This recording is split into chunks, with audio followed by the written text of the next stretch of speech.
Who is Dr. Destroyo? Who is Dr. Destroyo? Who is Dr. Destroyo? Who is Dr. Destroyo? Who is Dr. Who is Dr. Destroyo? Who is Dr. Destroyo? Who is Dr. Destroyo? Who is Dr. Destroyo? I am Dr. Destroyo.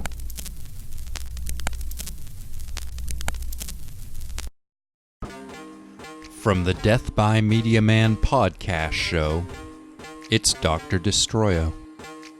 The story of the world's first true supervillain.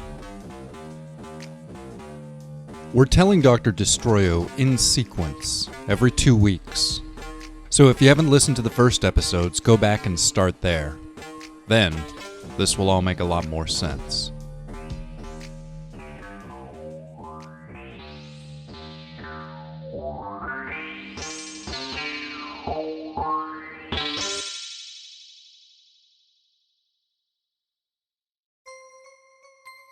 Chapter 44.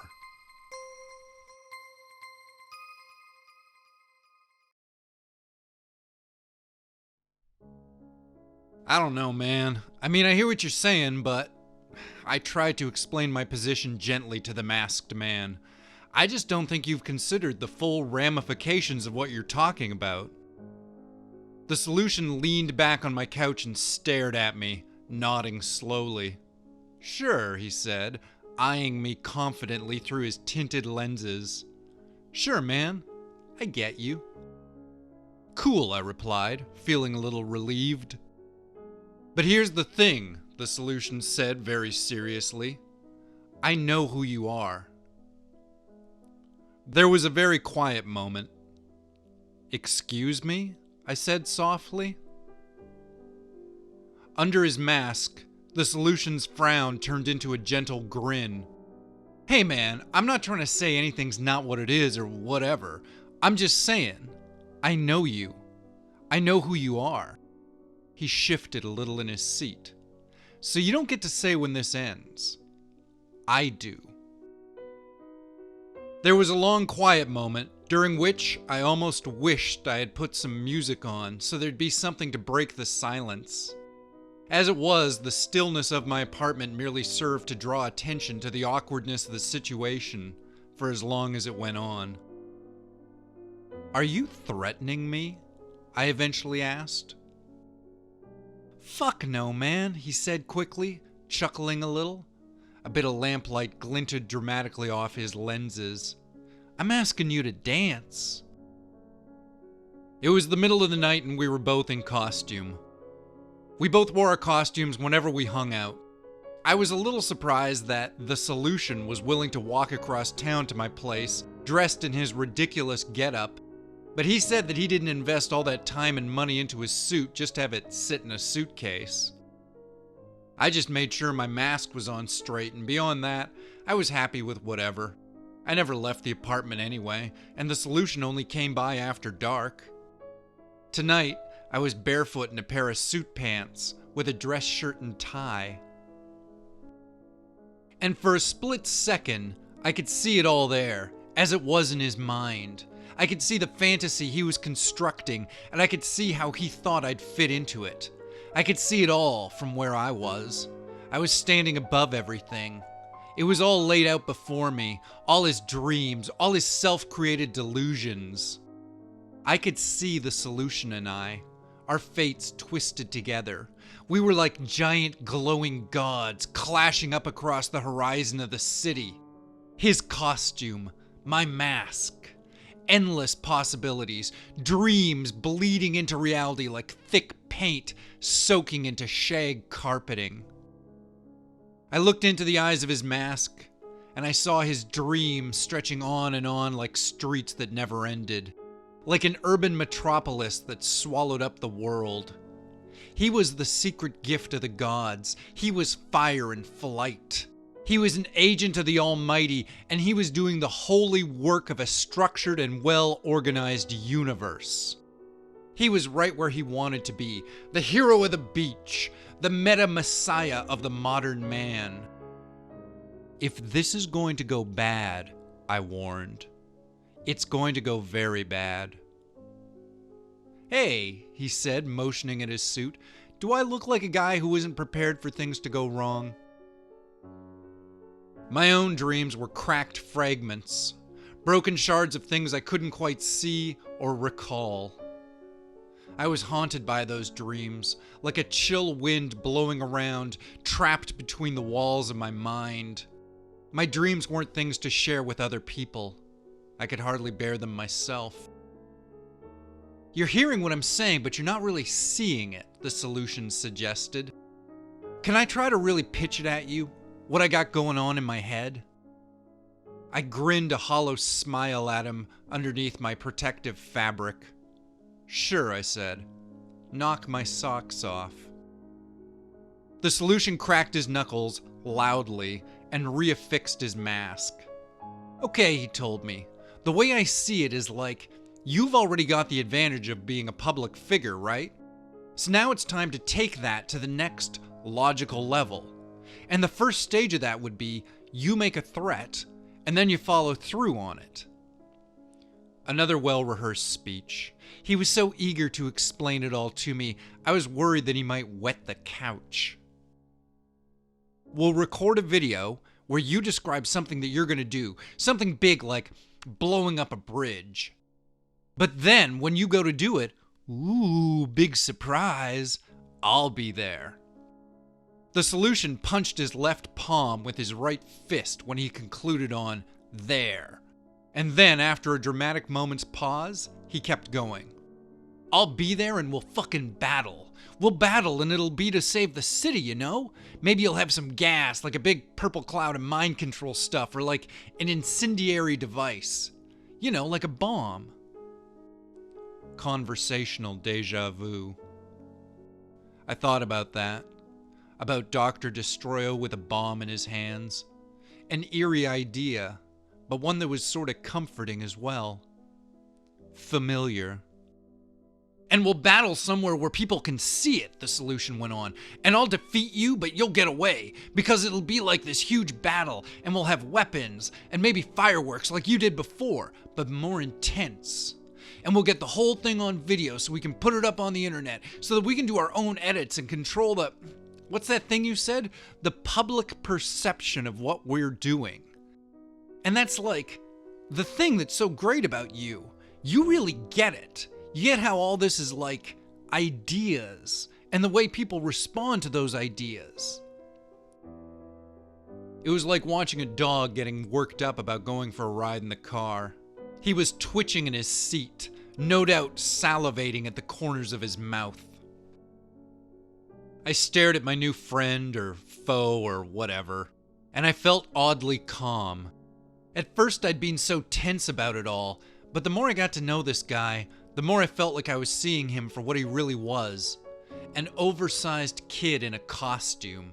An extremely expensive, custom-designed costume, but a costume nevertheless. It wasn't the real him. The real him was somewhere under all that. He wasn't a killer. He wasn't even a real crime fighter. He was something else. He was nothing like me, though. I was certainly something else.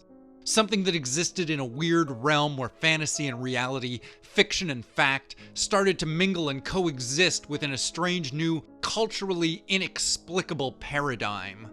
A paradigm of half-lights and masked faces and an omnipresent threat of violence. Sci-fi horror meets biographical adventure. I think I know what you're going through, I admitted to the solution. A little bit. You do? He asked me, his tone calm and impassive. Hey, I've been there too, okay? I smiled hopefully at him under my mask. And I know how you get from there to here. I shook my head sort of sadly. And that's not something you want to do. It's not? The solution stared at me, waiting for me to go on.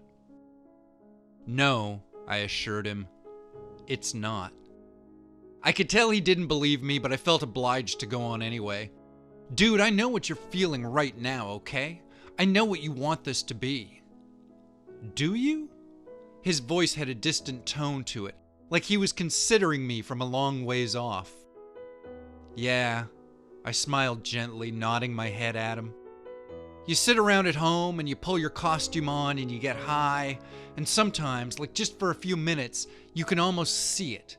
You can almost feel it. You're almost there, almost where you can see things start to shimmer. I felt kind of sad for a moment. I wasn't saying anything to deceive him, I realized. I was being genuine, despite myself. But it's not real. And you know it's not real. You can feel it in your bones, but it's so close that you can tell yourself that it could be real. You convince yourself. I convinced myself, the solution asked me. Is that what I did? It's what you do when you're like hung up on this stuff. It's what people do. There's nothing wrong with it. You shouldn't be ashamed of yourself or anything. I frowned sympathetically under my mask. But once you've convinced yourself, then it's just a matter of time before you're seeing things outside of your own life that add to what you're already feeling. It's called projection, I think. You project your wants and feelings onto others, onto the world.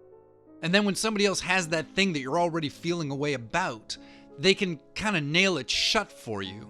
They make it more real. You see it on the TV or the internet or even just a photo, and suddenly it's not just an idea anymore, it's something that's happening. And all you have to do is step out and join up with it. But the truth is, it's not real.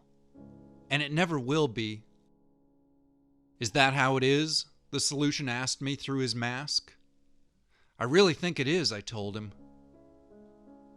The solution stared at me for a few moments and then he snarled at me. Fuck you. Excuse me? I replied. You heard me, shithead, he snapped. Fuck you. The solution's voice was a dull growl of anger, his teeth seeming to click together at the end of every statement. You think you know me? You think you know who I am? Well, you don't know shit, okay? You don't know shit about me or anything. You think I think this is my destiny because I like to dress this way? You think this is fun for me? I wasn't sure how to respond as all his questions sounded fairly rhetorical. You want to know why I do this? Why I wear this costume? What it means to me? Not really, I thought, but I kept that to myself. Well, I'll tell you, he told me. I'll tell you my secret fucking origin story. The solution took in a deep breath, held it for a moment of meditation, and then let it out with a sigh. He rolled his shoulders and set his jaw. When I was 10 years old, I witnessed the murder of my parents. It happened right in front of me. One of the classic origin stories. One of the ones everybody's heard at least once. My parents weren't super rich, the solution recited stoically, but they were well off, comfortable, whatever. They were... He paused and pretended to think back on them. Good, honest people. Hard-working. Just simple, decent folk. But then one night, a man broke into our home, and he took it all away. I saw it happen. A faceless young man stared at me from within a mask of reddish-black leather. I saw them bleed out across the floor. He came into our home with a gun and a knife and he... The solution breathed heavily under his mask. I saw it all happen, he said again. His voice had the cold, impartial tone of a disaffected narrator, like it was all a story he'd been told a lifetime ago. I wondered how many different drafts the story had gone through. I wondered how much of the story was true, how much he believed. Maybe all of it. It was a break and enter gone wrong. He was just some crackhead, and he thought our home was empty because it was dark. All the lights were off, except for in the living room where I was up late, watching a movie. It was like listening to a recording somebody had left for me. His tape was playing out, and I could almost hear a hiss of feedback coming back from across his lips. My mom found him first, and he'd gone at her when she screamed. Then my dad came in and he saw what happened to my mom. He saw all the blood. And my father, he tried to attack the man in our home, but he didn't see the gun. But I saw it. I saw it all. Was he looking at me from under his mask? I couldn't tell. Maybe he was looking at me, or maybe he just saw the mask I wore. Did he know who was really under the mask of Dr. Destroyo? Or did he just know where I lived? I'd stayed up late to watch a movie on TV in the living room, and when I'd heard the noise, my mother screaming, I'd gone out to see. He trailed off for a moment and then weakly continued. Nobody saw me, but I saw everything. The room was quiet and cold. He might have been crying, but I doubted it. A few moments went by, then he coughed quietly and tacked on a little denouement. The cops caught the guy who did it, but he never went to jail, just a drug rehabilitation center. Another pause. And that's when I knew that I had to try to find a way to turn wrong into right, to salvage some meaning from the senselessness. But that's also when I awoke to the realization that the system couldn't do it. That's when I learned that the problems of society were too many, too vast. That's when I knew what I had to become. What movie had you been watching, I asked, the night that it happened? Spider-Man 2, he said proudly. I rolled my eyes under my mask. Hearing them die, the solution went on. Seeing it. It was something I didn't think I'd ever be able to get away from. And I couldn't. Not really. Not until I put on the mask. Something snapped into focus. I'd had my own encounter with blood spilling across the floor, my own transformative experience. I'd had my own moment where nothing had made sense, until the mask went on. But it wasn't the same. I wasn't some little kid who'd been scared into staying still and not growing up. I had made events happen. I'd created my own reality to wear like a glove. I was nothing like this child, this creature that wanted to be a man, wanted to be a hero. It was sad, pathetic even. I was looking at a scared, wounded little puppy, something that needed to grow up or be put down. I knew everything when I was a kid, all the details, the solution continued. I knew everything about Batman, Superman, Spider-Man, Daredevil, all the orphaned characters, born in blood. And through them, I knew what I was. I knew what it meant when that happened to somebody, and I knew what I was supposed to do with it, with my tragedy, with my life. It wasn't just rehearsed, it was clearly a monologue that he'd lived with his whole life, on some level or another. And why not? Why couldn't it happen? A comic character saw his parents murdered and became a myth. Wayne Boudreau saw his parents murdered and became somebody who believed in the myth. That's just how some people live. He'd have been no less crazy if he'd come to my house selling Jesus, though that was still seen as being a bit more culturally acceptable.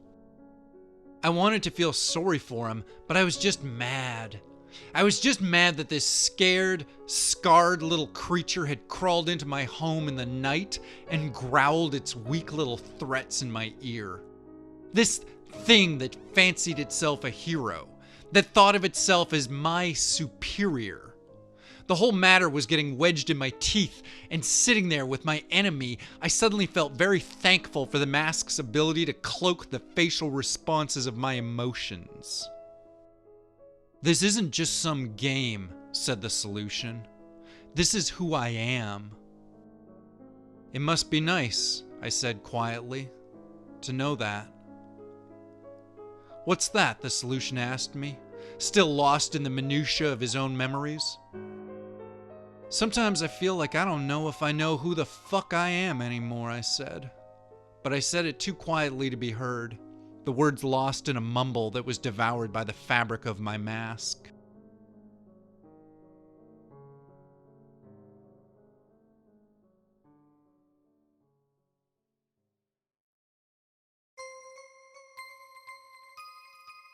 Chapter 45.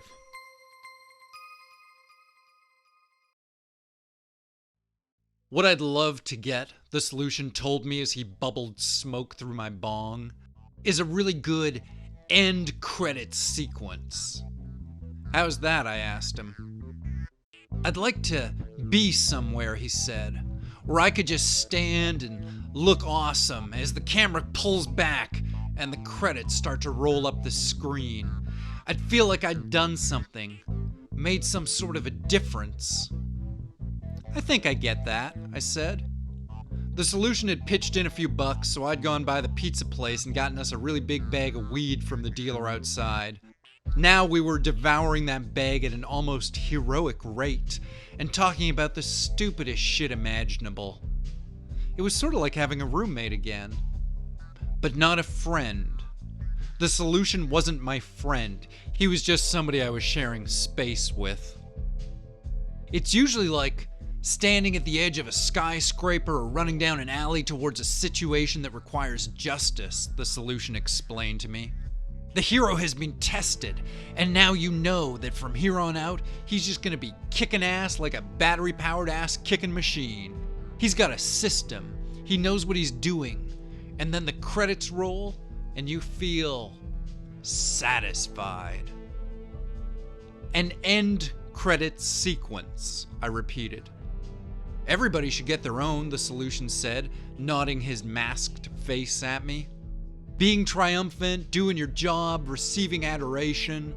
You know, you pull your girlfriend to you and you kiss, and everything fades to black like it's a perfect moment that'll last forever. And in a way, it does. I frowned at the idea. I wasn't so sure about my own ability to find a happy ending. Dr. Destroyo felt to me like somebody who might be able to live on forever, like a myth that would just grow larger and larger until it blotted out the sky. A story without any sort of a conclusion, just an ongoing series of misadventures and fake deaths. You think everybody gets one of those? I asked him. He smiled at me and vomited his intestinal tract out of his mouth, his innards exploding outward, gooey chunks of organs and blood tumbling over his lips as his eyeballs boiled in their sockets.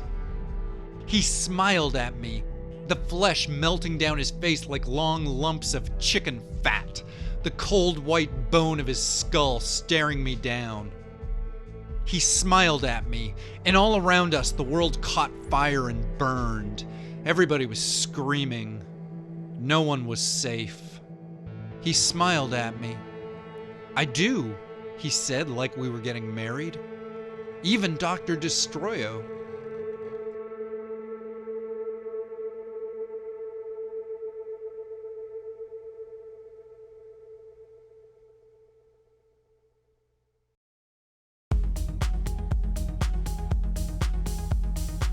Dr. Destroyo is written and produced by Hank Pattison for the Death by Media Man podcast channel.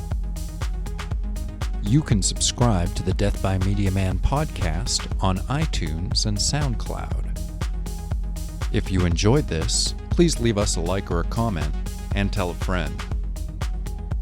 And if you'd like to support the Death by Media Man channel with your money, there's a link to our Patreon in the description of this program.